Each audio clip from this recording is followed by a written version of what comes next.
until we get down to our target. So now the intricacies of this, and this is a little, I want to say more like a tier 2 type of introduction.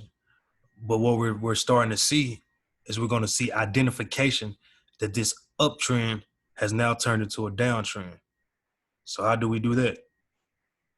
We're going to be looking at a series of higher highs and higher lows.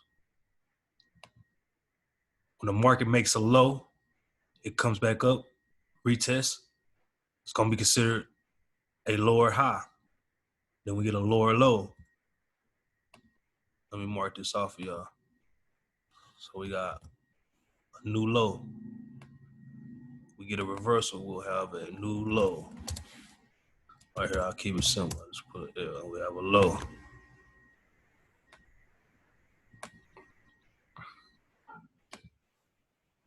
So this is making a series of patterns or formation or what we call market structure to give us a definitive market direction or understanding of what the market's doing.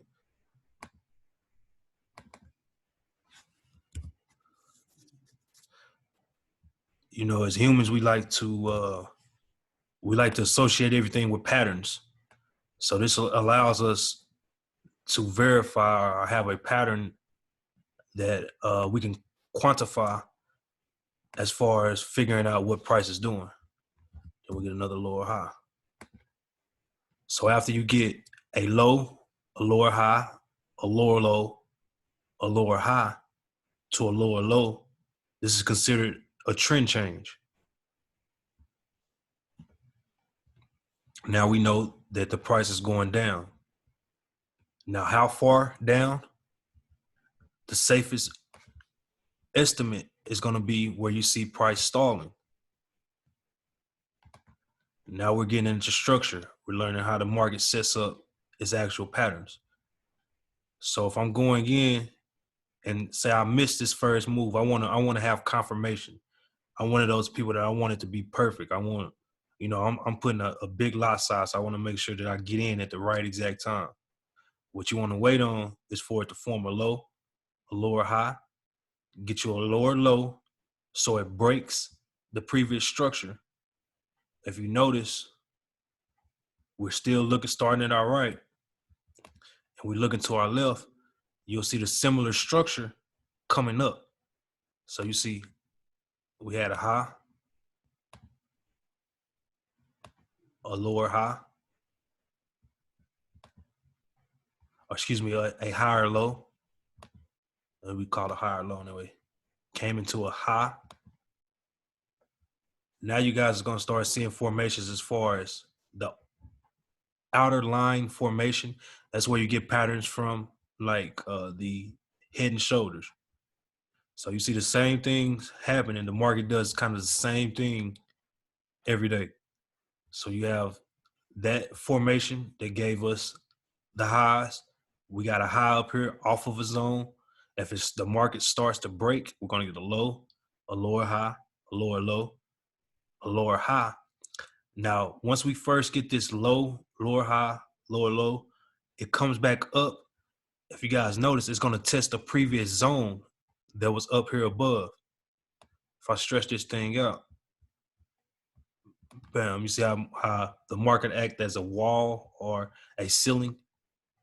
It kind of tweeted through this ceiling and broke to a new high, but it's still, if you go back, it kind of, there's wicks. There's some type of like roadblock here. So I know when price breaks this area, because it broke it to make a high. So it came into a high, a lower high, and then it broke that area, the ceiling, to make a new high. So when price is coming down, I know where it's going to react.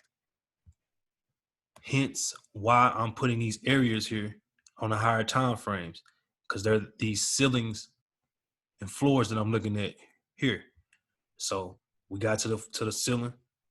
If it breaks down, we got another floor here. It bounced off the floor.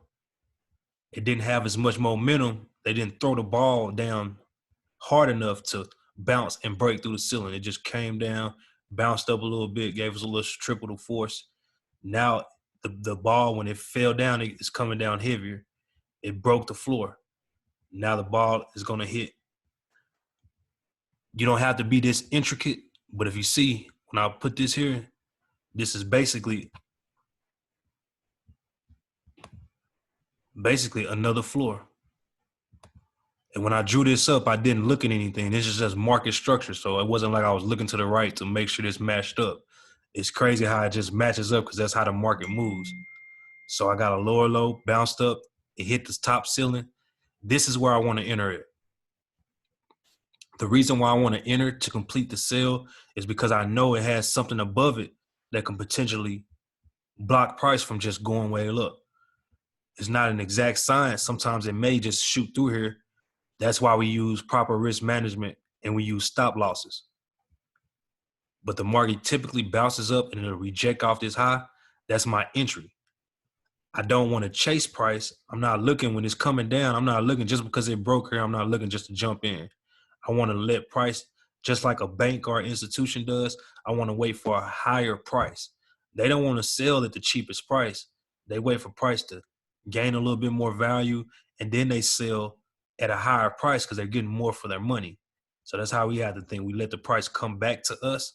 It's going to come back to pretty much a level that we've been at, and then we sell and we catch this whole leg.